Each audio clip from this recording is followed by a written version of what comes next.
ভারতবর্ষের একেবারে দক্ষিণে শ্রীলঙ্কার ঠিক আগে রামসেতু যেখানে, ঠিক সেইখানেই কলকাতা থেকে ফ্লাইটে তিরুবনন্তপুরম এয়ারপোর্টে নেমে ট্রেন ধরে একেবারে রামেশ্বরম, ট্রেনে করে সমুদ্রের ওপর দিয়ে পাম্বাম ব্রিজ হয়ে সোজা চলে এলাম ধনুষ্কটি। ধনুষ্কটিকে একটি দ্বীপই বলা যায়।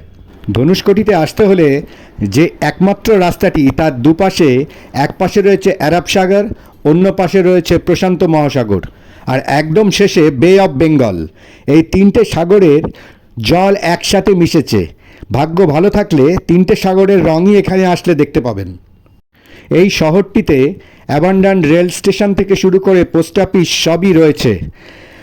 সুনামির পর থেকে সরকার এই জায়গাটাকে অ্যাবান্ডান্ট ডিক্লেয়ার করেছে, কিন্তু এখানকার সবচেয়ে বড় আকর্ষণ যেটা, বিভীষণের মন্দির, যা রামচন্দ্র যুদ্ধে রাবণকে পরাজিত করার পর বিভীষণের পাট্টাভিষেক করে এখানে এই মন্দিরটি গড়ে দেন। এখানে আসতে হলে আপনাকে দিনের বেলায় প্রোগ্রাম করতে হবে, কারণ এখানে রাতে থাকার কোনো ব্যবস্থা নেই। আর বিভীষণের মন্দিরে ছবি তোলার কোনো অনুমতি না থাকায় ছবি তুলতে পারলাম না বটে, শুধু বোর্ডটুকুর ছবি তুলে চলে আসতে হলো।